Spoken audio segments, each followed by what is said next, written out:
Here we are, Indiana Sports Connection. Thank you so much for joining me today.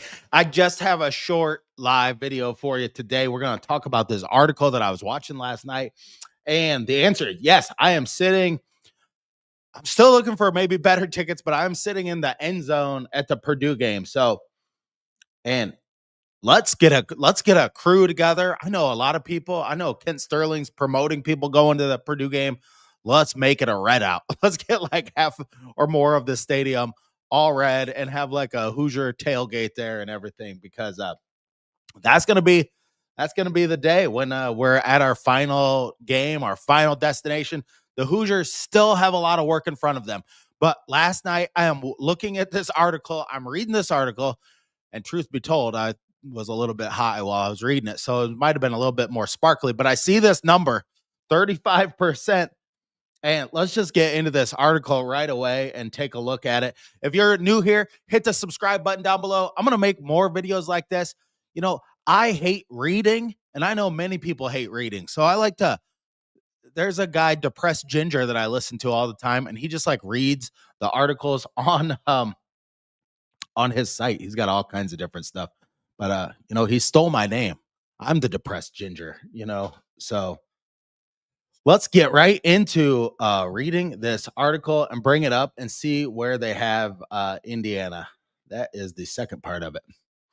All right, here we go. So, according to, first, let me read the first half of this article, and then Indiana is on track to reach the college football playoff for the second straight season in this year's postseason path. And I got to give Peegs put this together. It's from 247 Sports, but it shows a lot of what all of the national media, where they're projecting Indiana and where they're projecting them to play. And I just thought it was really interesting, so I wanted to share it on YouTube with everybody. But IU is currently undefeated, 8-0, alone in first place. So, according to ESPN's Power Index, the Hoosiers have a 96.9% chance to make the 12-team college football playoff. That first number I thought is amazing. I mean, I know they're favored in the rest of their games, but being that, I mean, they're almost a lock, which a lot of work to be done still. The 12-team playoff field, and a 35% chance to play in the national championship game. I don't know the mathematician that put all of this together, but 35%, that's just a touch over a third right there, So let me just read that again. The 12-team playoff field and a 35% chance to play in the national championship game. ESPN's analytics also give Indiana a 41.7% chance to win the Big Ten and a 19.9% chance to win the national championship. IU is favored to win all 4 of its remaining regular season games, which puts it on pace for an undefeated 12-0 regular season. Should the Hoosiers come out unscathed, they will play the Buckeyes in the Big Ten championship game on Saturday, December 6th. So mark your calendars for that. That's going to be a big game for IU at Lucas Oil Stadium, December 6th, the Big Ten championship game. So where are the pundits and everybody putting Indiana coming into this? The next part of this article goes into, so where does Indiana sit in the most recent college football playoff projections? And there are a lot from ESPN, CBS, but from all the projections and what people think. And it's based on, what Indiana's done so far and what they've proven to be able to do to really beat the teams the way they have. They are getting a lot of credit now. I mean, I every time I say that, I always think of Brian Regan's skit, but and let's go to the next part of this article. So here we have and these are like, we're just like in the NFL. I mean, getting the bye in this playoff, being set up in a good way, I mean, it's just going to be huge for Indiana having a chance to win a national championship. And I can't even believe I'm saying that, I'm dreaming of sugar plums and things in my head every single day. So Schlebeck has number 2 seed Indiana versus number 7 Ole Miss in a first round bye in the Cotton Bowl. Bangura has them at number 2 seed playing the number 7 Georgia Tech in a first round bye in the Orange Bowl, and Denningham has a number 2 seed playing the number 7 Miami or BYU in a first round bye. Most of the projections have them playing the 7-10, the winner of the 7-10 game. Atheon Sports has them as a 2 seed playing number 7 Miami. I think Indiana can beat Miami. I mean, I would take any team from the ACC. I think they'd be overrated, and I think they'd be overwhelmed playing Indiana. And so Bleacher Report has them a number 2 seed Indiana playing number 7 Ole Miss or the number 10 Miami in a first round bye in the Sugar Bowl. USA Today Sports has number 1 seed Indiana playing number 8 Miami or number 9 Vanderbilt. So USA Today really has Indiana winning the Big Ten projected. So, and here are the final comments at the bottom of this article. The Hoosiers are unanimously a top 3 seed among current national projections. I mean, every person really has him as 1, 2, or 3, and only one had him as a 3, one had him as a 1, and a lot had him as a 2, with the majority tabbing Indiana as a number 2 seed. USA Today Sports views IU slightly better, placing IU above Ohio State as the number 1 seed. CBS Sports' Brad Crawford is slightly lower on the consensus, projecting Indiana as the number 3 seed. If these projections hold serve in the final college football playoff selection, it would mean a first round bye, an automatic spot for in the quarterfinal game.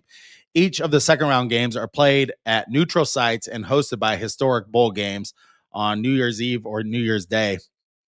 The consensus among national prognosticators, but like we really listen to those, we don't. But you know, when they give us good news like this, I do pay attention.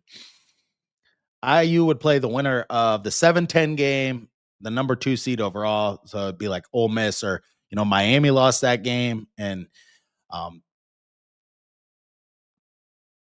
number 7 seeds advance to the quarterfinal, while Georgia Tech, Vanderbilt, and BYU are also potential teams that they would play. But this season, it is boiling down to it's really boiling down to Indiana's got to take care of Maryland. First off, they got to take care of Maryland and then really focus their sights on Penn State. That could be, I mean, that's their toughest game so far. And how Penn State plays, if they come out with a real burr up their ass and play like a real fiery game, because who knows? Because, Kurt Signetti said he hates everybody, but he didn't say he hated Penn State. I mean, so the Penn State game is critical. Wisconsin cannot score. So I don't see how Wisconsin does not scare me. And then Purdue, I just don't see how Purdue's going to get it done. I mean, I saw how they lost to Rutgers. So you can't have any letdown, but leading up to that Penn State game, 12-0 for the Hoosiers, I think it's going to happen. But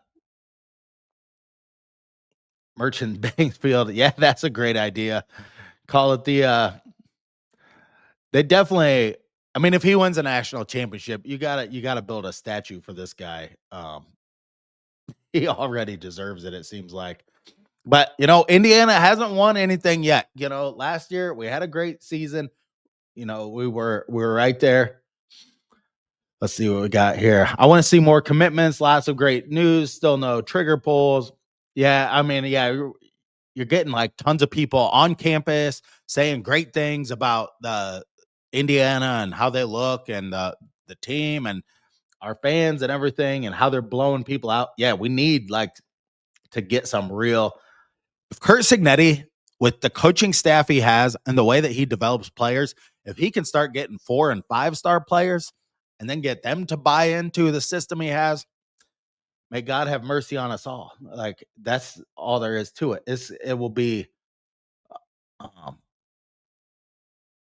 it would just be tough for anybody to beat him. But I wanted to share that article. I don't want to go on and on, but that is huge. A 35% chance. Just think about that, to win the national championship or play in the national championship game. I mean, either way, you get there as Indiana. I mean, it's huge. And you really got to go back to schools like, I think, Colorado winning it in 92 or 93. Virginia Tech won it in like 2001. But other than the top level schools, I mean, nobody like Indiana has made it there.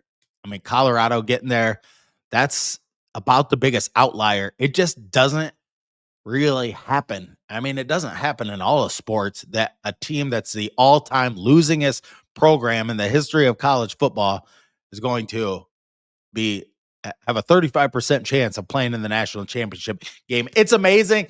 Thank you so much for being here. Hit that subscribe button, hit that thumbs up button, and leave your comments down below. What do you think about these projections? Are they full of crap? You know, I'm not a math guy to like break down all these numbers and everything like that, but this stuff, somebody out there is putting this stuff together at ESPN. They love to put these projections together. There's a 96% chance you're going to win this basketball game, you know, with 5 minutes left or whatever.